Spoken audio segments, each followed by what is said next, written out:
नमस्कार, मैं पूजा। उत्तर प्रदेश की बड़ी खबरों में आपका स्वागत है। आज है 16 दिसंबर, दिन मंगलवार। खबरों की ओर बढ़ने से पहले एक नजर आज की सुर्खियों पर। अयोध्या में होगा राम मंदिर परिसर का विस्तार। प्रतापगढ़ में किसान पाठशाला का हुआ शुभारंभ। अयोध्या में बोर्ड परीक्षाओं के प्रवेश पत्र होंगे आधार से लिंक। पीजीआई में बनेगा क्वार्टनरी इलाज केंद्र। 17 दिसंबर को होने वाले मैच के लिए लखनऊ पहुंची टीम इंडिया। चलिए अब बढ़ते हैं अब तक की 25 बड़ी खबरों की ओर विस्तार से।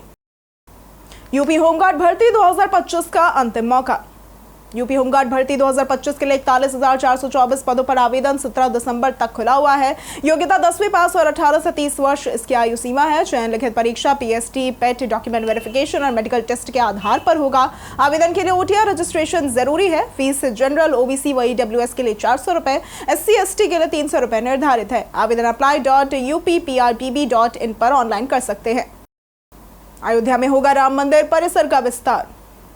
अयोध्या में राम मंदिर परिसर को बड़ा किया जा रहा है। बाहरी सुरक्षा दीवार के लिए अतिरिक्त जमीन खरीदी जाएगी। वर्तमान में परिसर 108 एकड़ से अधिक है। तीर्थ क्षेत्र ने पुराने भवन और नजूल भूमि भी अधिग्रहित की है। सुप्रीम कोर्ट से ऐतिहासिक दस्तावेज हासिल कर रामकथा गैलरी बनाई जाएगी। 19 मार्च 2026 को निर्माण में लगे कर्मचारियों का सम्मान समारोह होगा।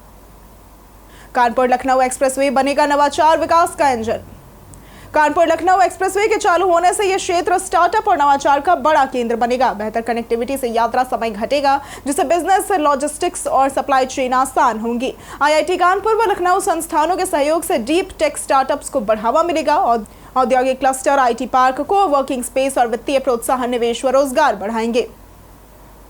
प्रतापगढ़ में किसान पाठशाला का शुभारंभ। प्रतापगढ़ में रबी 2025-26 के तहत द मिलियन फार्मर स्कूल कार्यक्रम 22 से 29 दिसंबर तक आयोजित हो रहा है। पहले दिन 84 ग्राम पंचायतों में 7,000 किसानों ने भाग लिया। बजान ग्राम सभा में आयोजित पाठशाला में जनप्रतिनिधियों की उपस्थिति में किसानों को रबी फसलों की नवीन तकनीक, प्राकृतिक खेती, ड्रोन उपयोग और फार्मर रजिस्ट्री की जानकारी दी गई। मध्यांचल के 28,000 उपभोक्ता बिजली बिल से परेशान।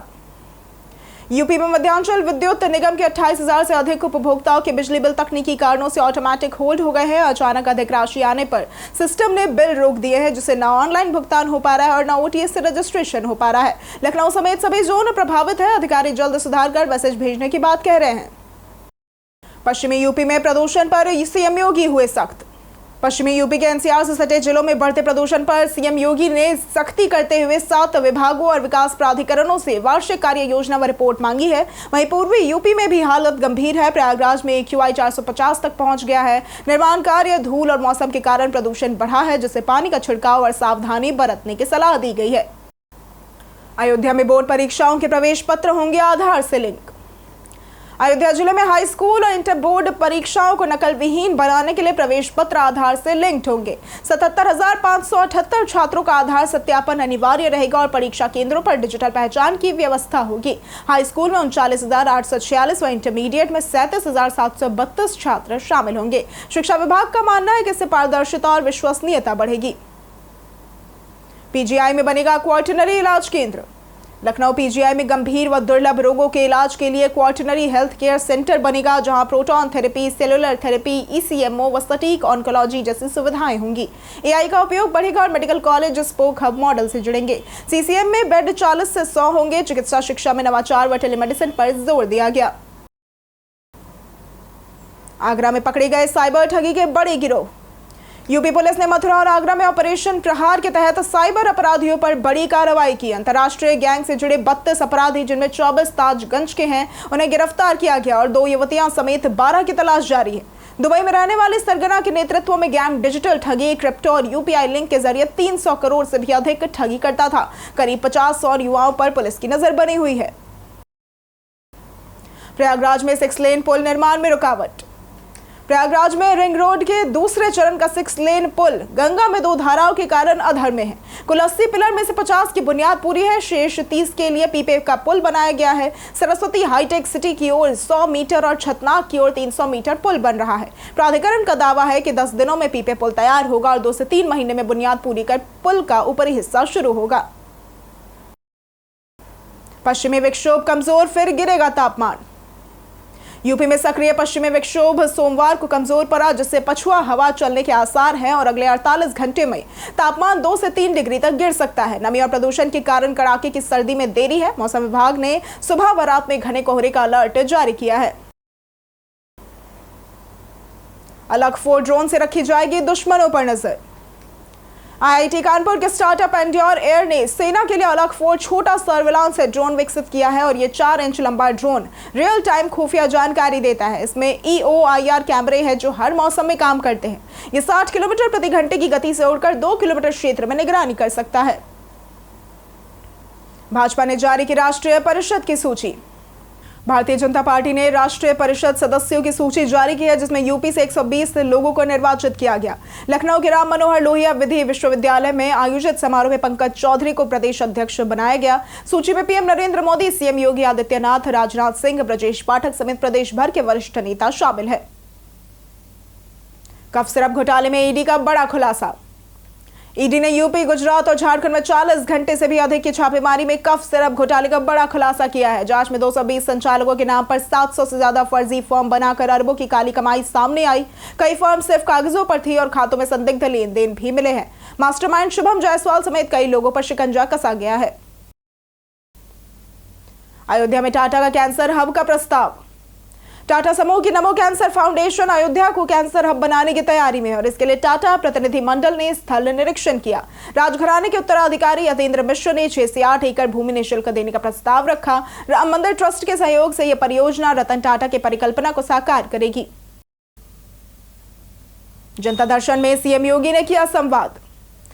सीएम योगी आदित्यनाथ ने बीते दिन सोमवार को जनता दर्शन में विभिन्न जनपदों से आए फरियादियों की समस्याएं सुनी और अधिकारियों को त्वरित निस्तारण के निर्देश दिए। किसानों, पीएससी कर्मी और आम नागरिकों की शिकायतों पर कार्रवाई के आदेश दिए गए।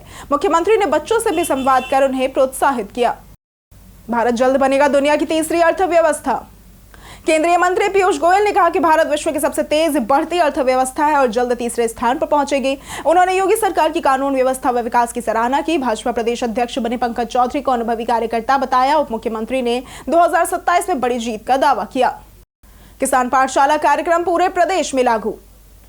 किसानों तक नई तकनीक और सरकारी योजनाओं की जानकारी पहुंचाने के लिए किसान पाठशाला कार्यक्रम पूरे प्रदेश में प्रभावी रूप से लागू किया जाएगा। 21,000 ग्राम पंचायतों में गोष्ठियां आयोजित होंगी। कार्यक्रम में ICAR, कृषि विज्ञान केंद्र और कृषि महाविद्यालयों के विशेषज्ञ शामिल होंगे। बुआई, फसल सुरक्षा, अवशेष प्रबंधन और योजनाओं पर चर्चा होगी। गुणवत्ता पर जोर 12 से 29 दिसंबर तक आयोजन होगा। जिला अस्पतालों में मिलेगी ब्रेन स्ट्रोक इलाज की सुविधा। स्वास्थ्य विभाग ब्रेन स्ट्रोक के इलाज के लिए जिला अस्पतालों को प्रशिक्षण और हब से जोड़ेगा। न्यूरोलॉजिस्ट सीटी स्कैन देखकर खून का थक्का लगाने वाले इंजेक्शन लगाने की सलाह देंगे, जिससे लकवा या गंभीर स्थिति टाली जा सकेगी। डॉक्टर, नर्सिंग व पैरामेडिकल स्टाफ को स्ट्रोक के लक्षण पहचानने का प्रशिक्षण दिया जा रहा है। फरवरी तक सभी जिलों में सुविधा शुरू होगी। जेन ज़ेड यूजर्स में बढ़ रहे फोन एडिक्शन के मामले। दुनिया भर में स्मार्टफोन की लत बढ़ रही है, खासकर जेन ज़ी यूजर्स में। गूगल पर फोन एडिक्शन से जुड़ी सर्च में 461% और इसके संकेतों की सर्च में 200% बढ़ोतरी हुई है। सर्वे में लोग बिना फोन के रहना, नहाना या फिर कॉफी छोड़ने से भी मुश्किल बता रहे हैं। अधिक फोन इस्तेमाल मानसिक स्वास्थ्य पर बुरा असर डालता है। डिप्रेशन, एंग्जाइटी, अकेलापन और रिश्तों में दरार भी ला सकता है। लगातार फोन चेक करना और असली दुनिया से कट जाना खतरे के संकेत है। रैन बसेरों का प्रचार प्रसार और सुविधा।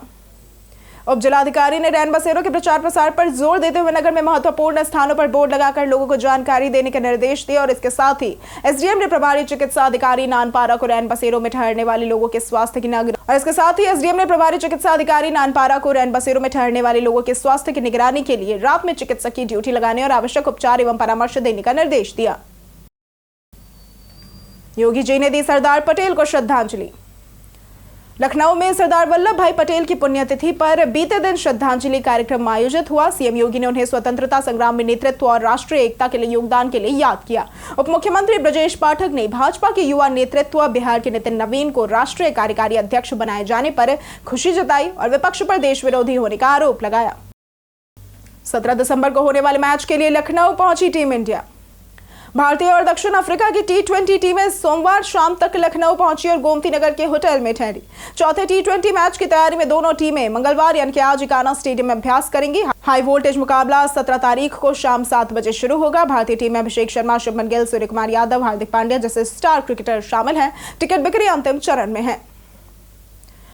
बैंक समस्याओं का समाधान अब मिलेगा RBI से। यदि बैंक आपकी समस्या का समाधान नहीं कर रहा तो आप सीधे आरबीआई के कंप्लेंट मैनेजमेंट सिस्टम यानी कि सीएमएस पर शिकायत दर्ज करा सकते हैं। यह ऑनलाइन पोर्टल सभी सरकारी और प्राइवेट बैंकों के खिलाफ काम करता है। वेबसाइट पर लॉगिन कर शिकायत दर्ज करें, मुआवजे की मांग जोड़े और सबमिट करें। आपको कंप्लेंट नंबर मिलेगा जिससे स्टेटस से ट्रैक किया जा सकेगा। अंबेडकर नगर में संस्कृत परीक्षा की तैयारियां शुरू। अंबेडकर नगर में माध्यमिक संस्कृत शिक्षा परिषद की परीक्षाओं की तैयारियां शुरू हो गई है। जिले के 34 विद्यालयों के 2076 विद्यार्थी 19 से 28 फरवरी 2026 तक 9 केंद्रों पर 2 पालियों में परीक्षा देंगे। पहली पाली में पूर्व मध्यमा द्वितीय और उत्तर मध्यमा प्रथम, दूसरी पाली में उत्तर मध्यमा द्वितीय शामिल है। 9 परीक्षा केंद्रों की सूची जारी की गई है। अंतिम निर्णय बोर्ड लेगा। बीते दिन बहुत से लोगों ने हमारे वीडियो को लाइक और कमेंट किया था। जिन्होंने हमारे वीडियो पर लाइक और कमेंट किया था उनके नाम हैं मदन सहनी, सुनील पांडे, विनय प्रताप सिंह, शिखा तिवारी, करण राज, राजेश कुमार, जितेंद्र कुमार, आसिफ खान, श्याम सुंदर, मोहम्मद सिद्दीकी, सर्वेंद्र पाल, गोविंद पांडे, घनश्याम यादव और राजू निषाद। इसी के साथ बढ़ते हैं आज के सवाल की ओर। आज का सवाल है, आपके क्षेत्र में बिजली की व्यवस्था कैसी है? आप अपना जवाब हमें हमारे कमेंट सेक्शन में लिखकर जरूर बताएं। आज के लिए सिर्फ इतना ही। उत्तर प्रदेश की तमाम खबरों के साथ बने रहने के लिए देखते रहे डेली यूपी। और साथ ही अगर आप यूट्यूब चैनल पर देख रहे हैं तो चैनल को सब्सक्राइब करें और अगर आप फेसबुक पेज पर देख रहे हैं तो लाइक और फॉलो जरूर करें।